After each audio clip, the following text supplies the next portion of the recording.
of the people who make the major calls and big picture politics beyond Westminster. We'll put you at the heart of our story. A new start to Sunday. I'm ready. Are you? Join me, Trevor Phillips, Sunday mornings on Sky News. I say, bring it on. With America divided and tensions running high, get ready for an election like no other. Join our teams as we follow the campaign trail as America decides. We will win, win, win. Get closer to the action this US election with full reaction and analysis. Sky News, the full story first.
It's 10 o'clock. This is Sky News at 10, our top story. A prolific online abuser known as a catfish is jailed for a horrific campaign which led to the death of a 12-year-old girl, just one of thousands of suspected cases. 911, what's the address of your emergency? What happened? She fell? Shot herself? He may as well have pulled the trigger himself. A working definition. We go in search of those who might be hit by next week's budget after the Prime Minister tells us who he's in the market for helping. Israeli forces launch an operation at a hospital in northern Gaza as dozens of Palestinians are killed in strikes in the south. A man obsessed with Adolf Hitler and the Nazis is convicted of trying to stab an asylum seeker to death.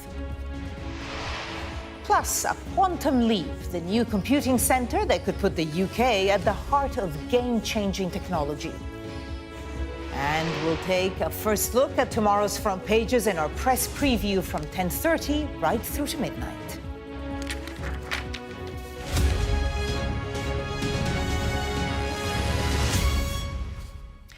Good evening. A man from Northern Ireland has been jailed for at least 20 years for mounting a vicious campaign of online abuse and blackmail against children, leading to the death of a 12-year-old girl and her father in the United States.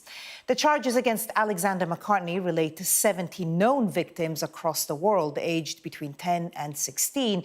But police believe the true number could be as high as 3,500.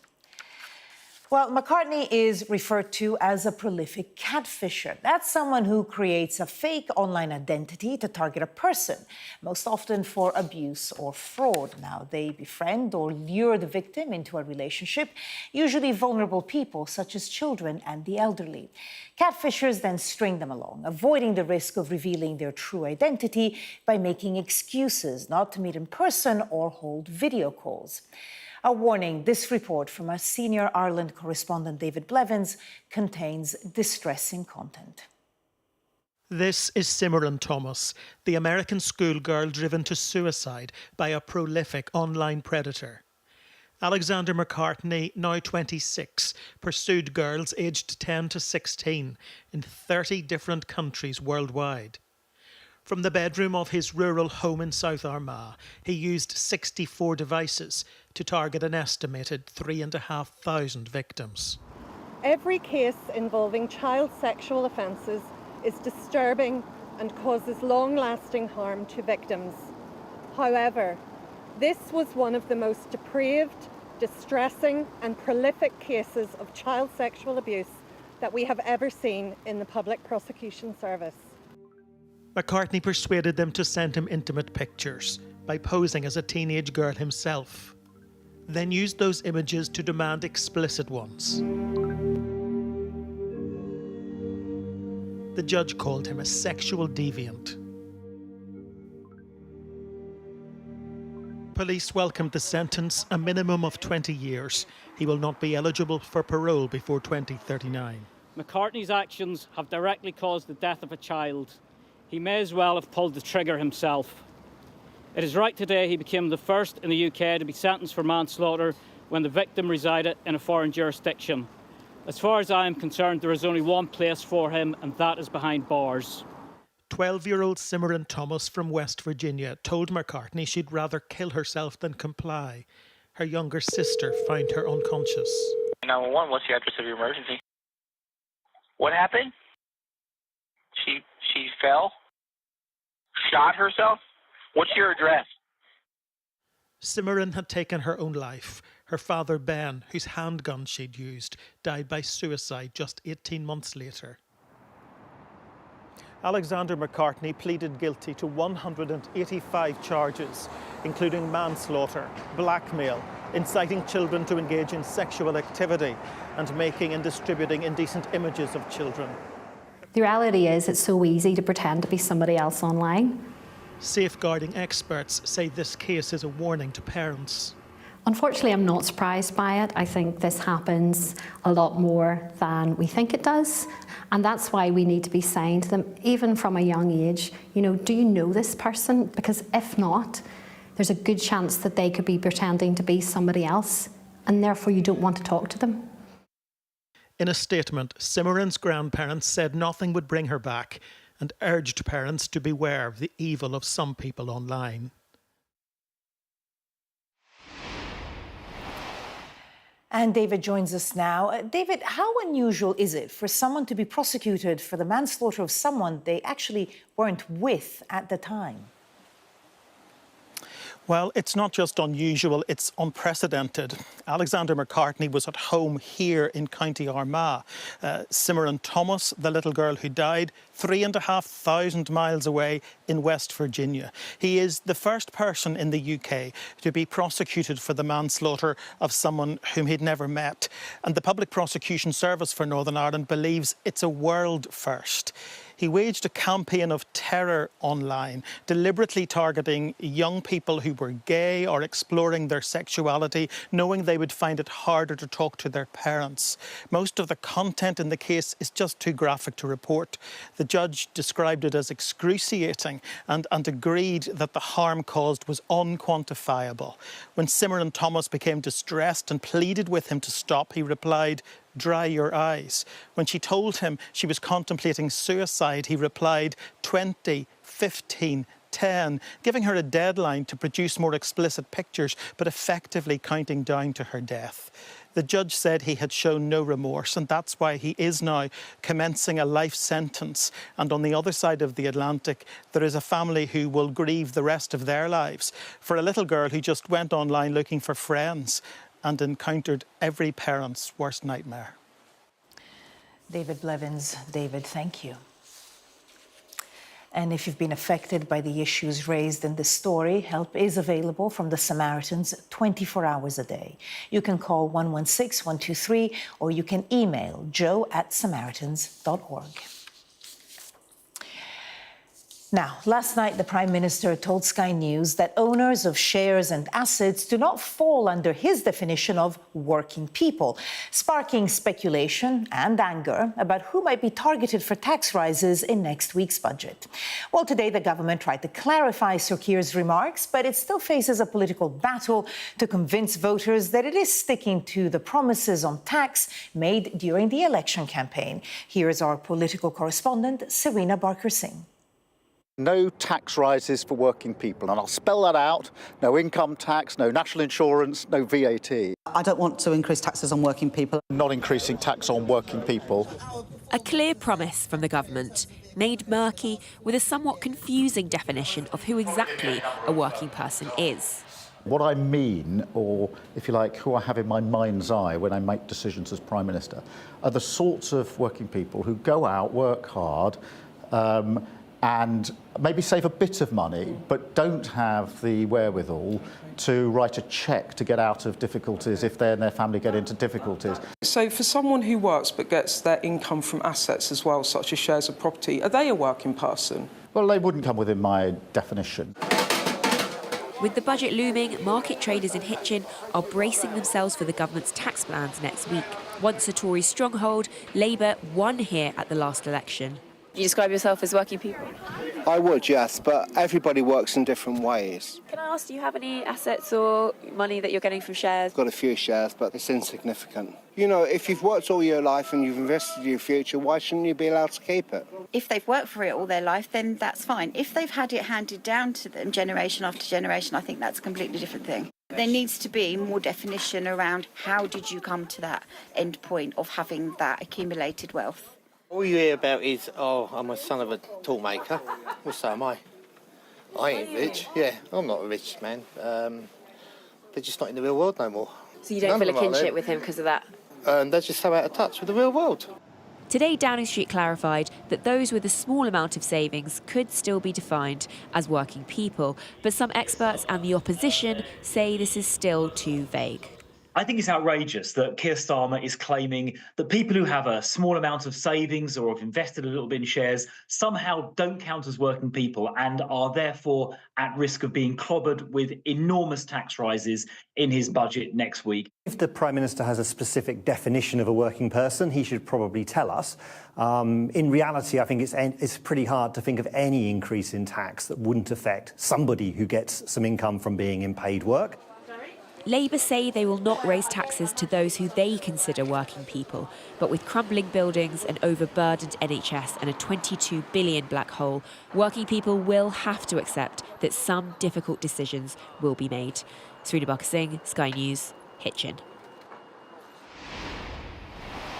Well, it was that interview with the Prime Minister by our political editor Beth Rigby that set this all off, and she joins me now from the Commonwealth Heads of Government meeting in Samoa.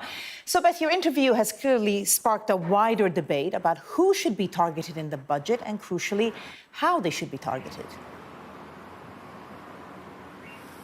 Yes, that's right, Barbara. And if you think about it, in the run-up to the general election, the Prime Minister trying to reassure the public about a Labour government and what it might mean for their own incomes was quite vague on tax in that he said they had no plans to raise any taxes beyond what they outlined in the manifesto. He told me that explicitly when we did our leaders' event in Grimsby, that there was a wider view amongst economists and other experts that taxes would have to go up after the general election because of the state of the public finances. That is now coming in to view. Treasury sources are telling me that there is a 40 billion gap in the public finances, and it has to be filled either by tax rises, spending cuts, savings to the welfare budget. So tax rises are coming around the corner, and the Prime Minister in that interview began to give us more contours, if you like, about what he means when he talks about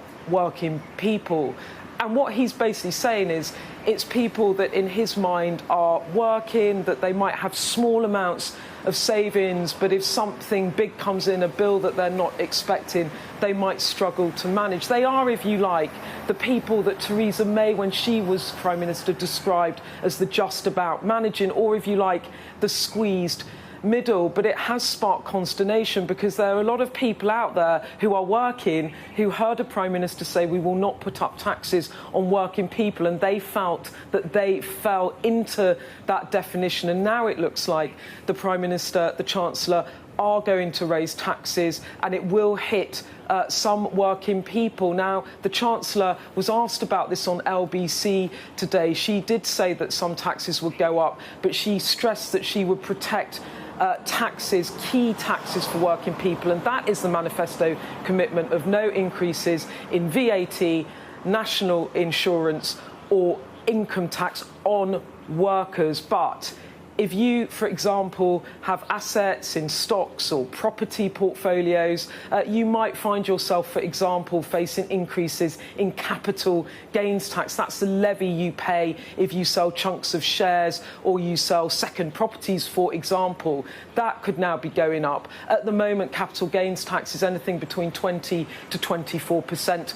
Will the Chancellor lift that to income tax levels for the higher band? It's 40% on income tax, for example. So what is happening is, in the run-up to the election, when the government said they had no plans to raise taxes, that has now changed. They do have plans to raise taxes. It could hit people who are working but have other sorts of incomes, and that is coming into view, and we will get more on this next week. But it could be contentious because some people will feel that Labour told them one thing before the election, and now they're finding their taxes are going up.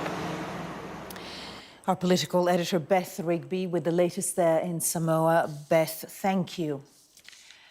And, of course, we'll bring you full coverage of Rachel Reeves's first budget as it happens next week. That's coming up on Wednesday from 10 a.m, when we'll be joined by all our expert correspondents for full analysis of what it means for the economy and your finances.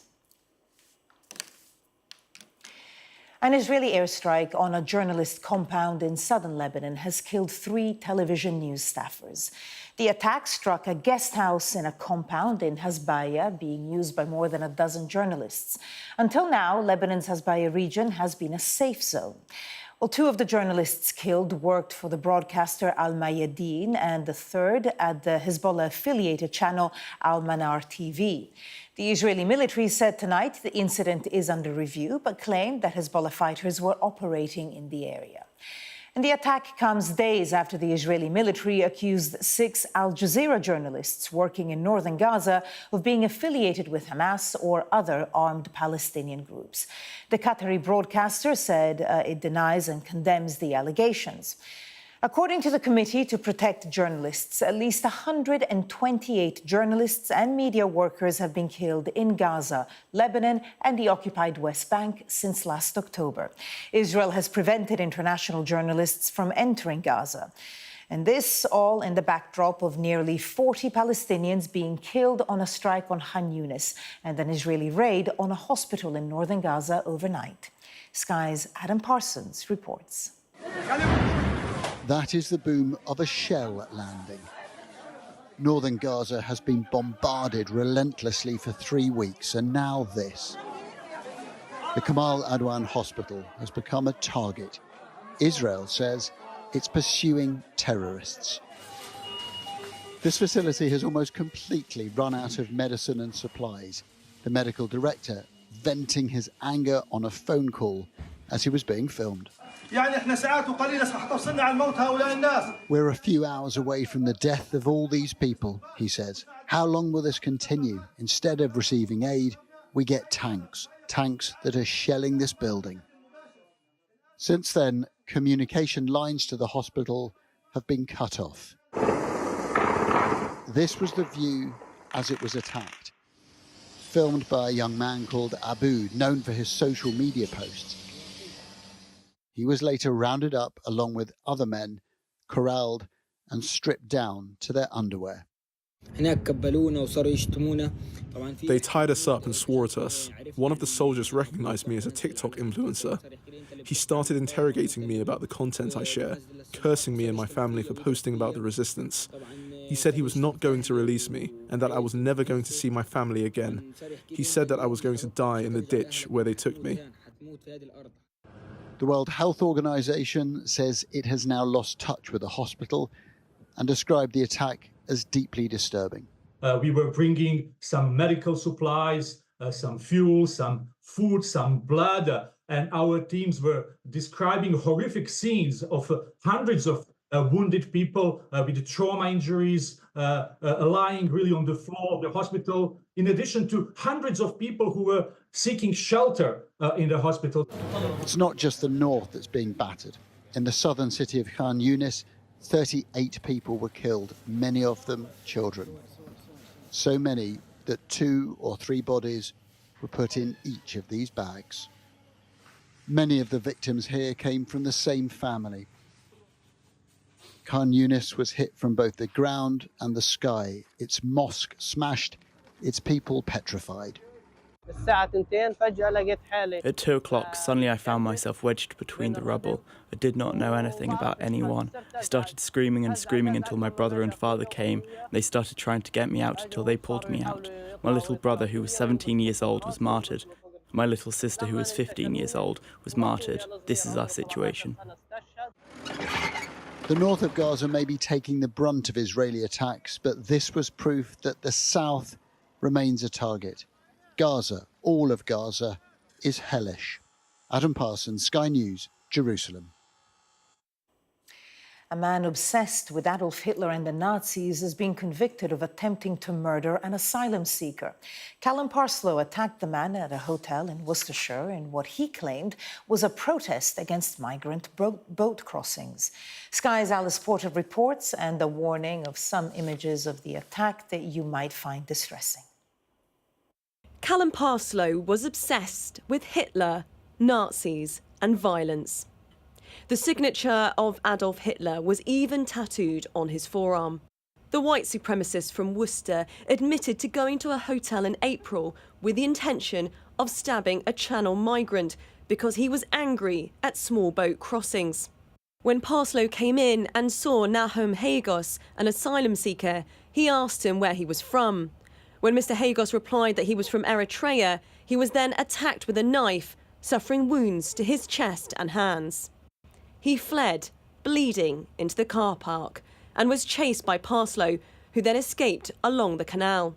Hands out! Hands out! Hands out! Right, get on the floor now, mate. Get on the floor! Get on the floor! Get on the floor! Give me your hands! As police closed in, he tried to tweet his manifesto filled with appalling hate speech.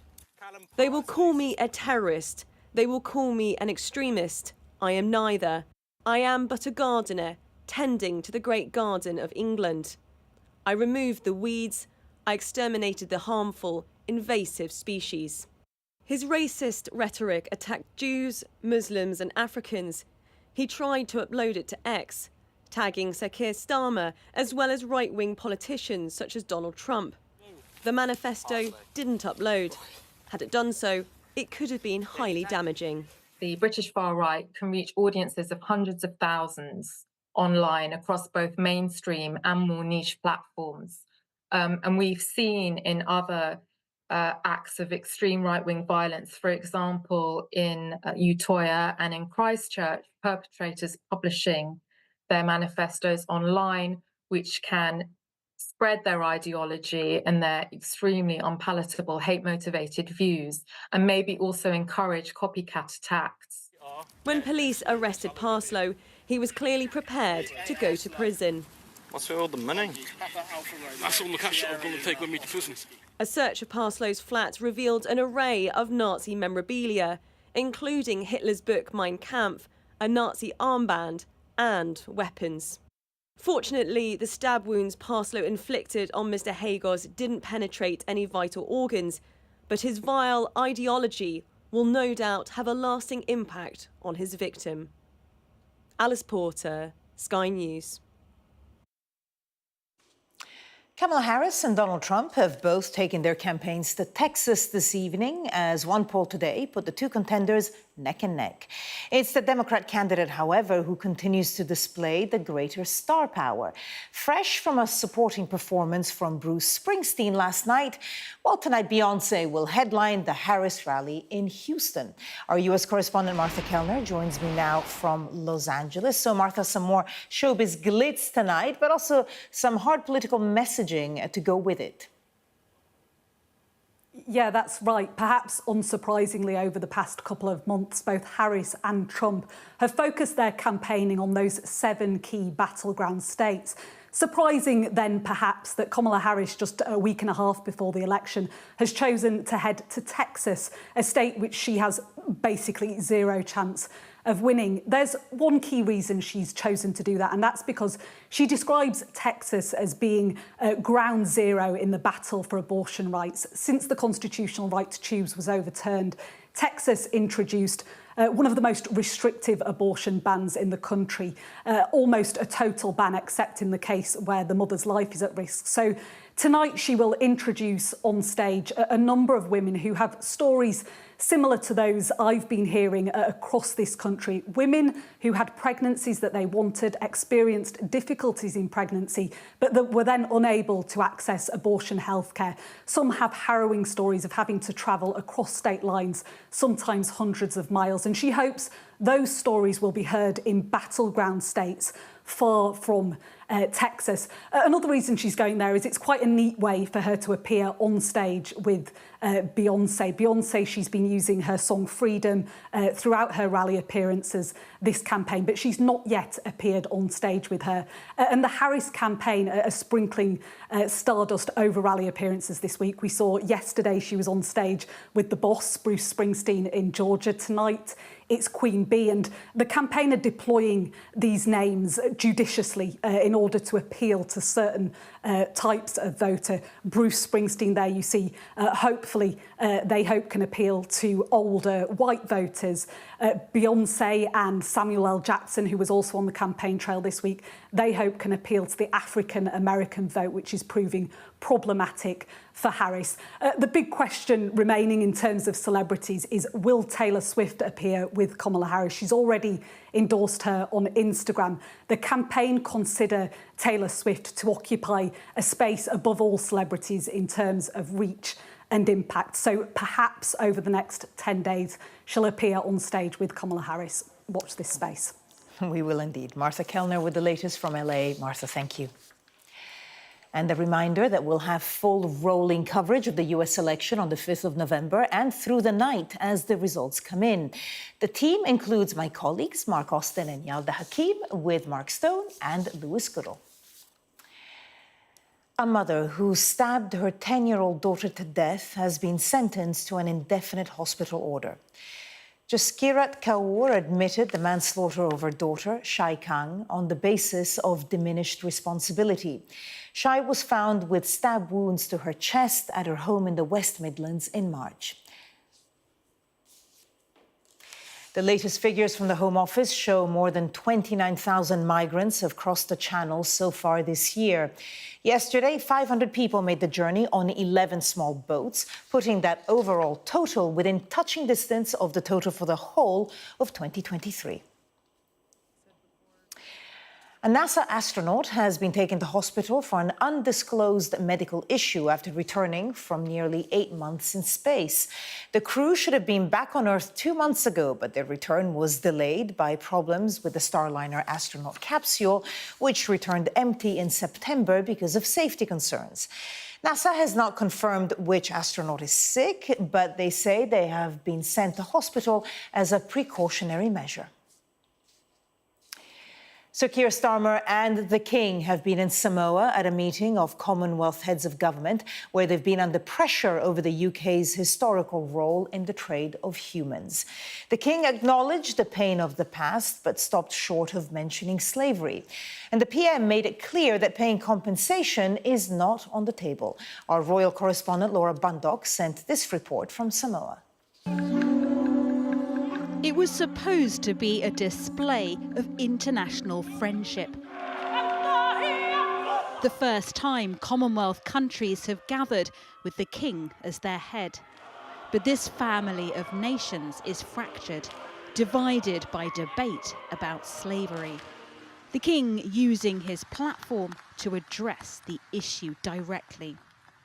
I understand from listening to people across the Commonwealth how the most painful aspects of our past continue to resonate. None of us can change the past, but we can commit with all our hearts to learning its lessons and to finding creative ways to right inequalities that endure. It echoed his lines, the Prime Minister ruling out reparations. And that's angered Caribbean and African countries.